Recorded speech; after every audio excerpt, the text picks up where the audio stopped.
In today's video, I'll be discussing all of the white cards from Heroic Masquerade.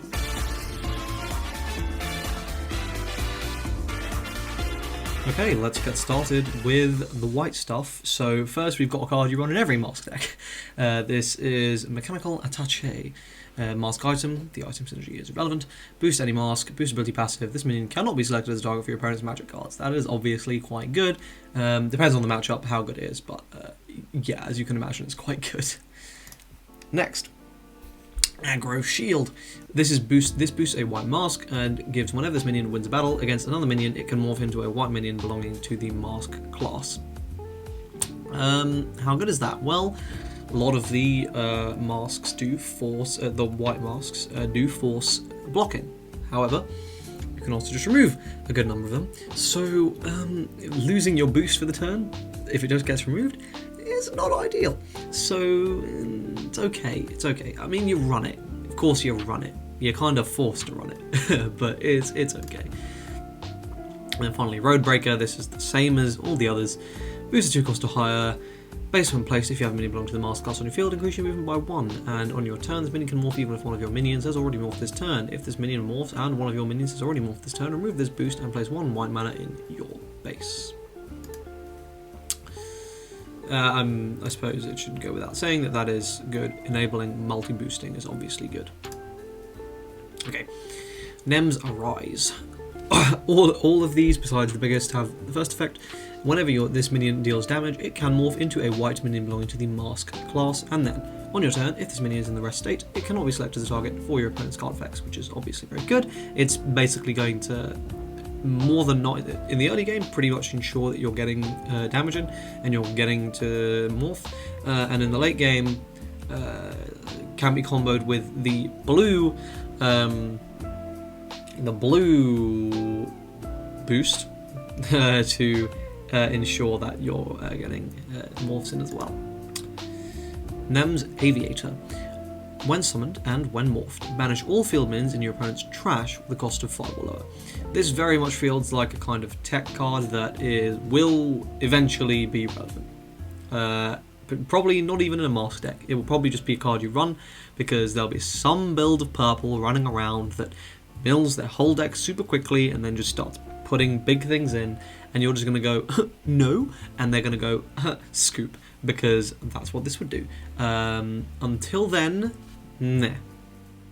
Next, Nems Marine. When summoned and when morphed, select one of your minions, banish one of your opponent's minions with the same BP as that minion. So initially, when I first read this, I thought it said DP, which was obviously insane. It says BP, which means it's a bit shit. It's pretty restrictive. It'll be one of those cards that could be super good in some format when everything running around has, just by coincidence, the same kind of BPs as you. But yeah, it's a very powerful effect, so I understand why it's restrictive, but yeah, it's a bit Nems Claw. On your turn, whenever one of your minions belonging to the mask class wins a battle against another minion, deal 1 damage to your opponent's life. So this, if you play it on like your kill turn, is really, really scary. And we'll sort of come more to that kill turn stuff in a bit. But yeah, the fact that you don't get like an on play or anything like that though is a bit but you can, you know, swing with a small thing, morph into this, shove it into base, save it till the end of the game, then bring it out when relevant. Nems Shield. When morphed, this minion enters the active state, and when attacking, your opponent must block. So here we've got our first block Forcer, which obviously synergizes with the base minion, the shield, I think it was. Yeah, this is okay. Obviously, it's pretty bad stats for 5, but you are going to be morphing into it more than likely. And it does reactivate itself, and forcing blocks is potentially quite a powerful skill, especially if you buff this up with a boost. So yeah, it's decent. Nems Cannon. When summoned and when morphed, your opponent receives the following effect until the end of the turn. You cannot move your minions or mana. So, yeah, this is pretty much the biggest reason why it is potentially like good at all. Slowing your opponent down that much is very valuable, and you know, I don't think the shuts off boosting I don't think the shots off boosting is the one thing, but I mean, yeah, it's good for sure. Very, very, very powerful.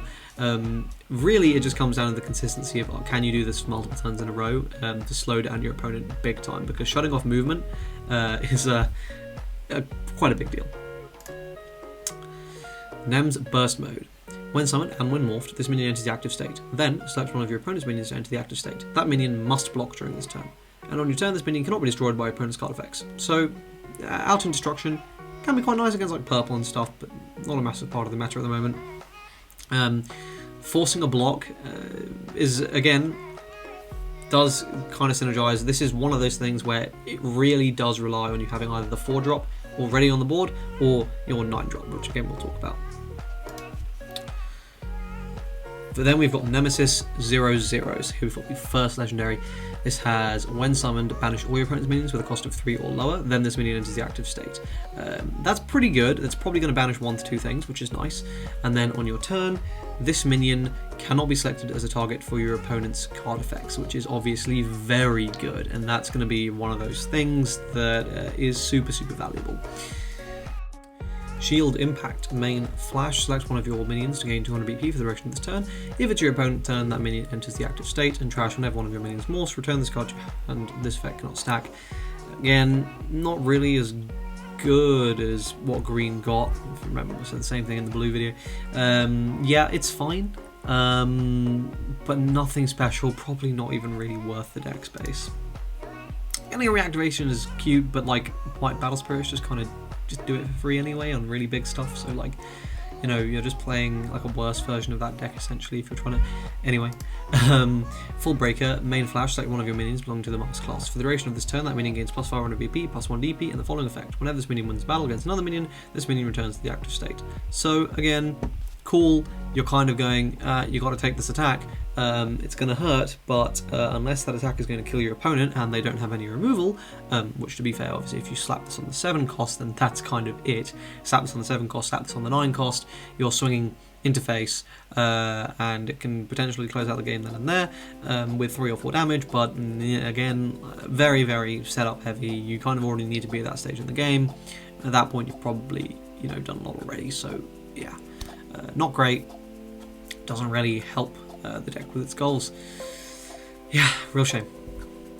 Okay, and finally, we have got Nemesis 99. One of the coolest names in this game, in my opinion.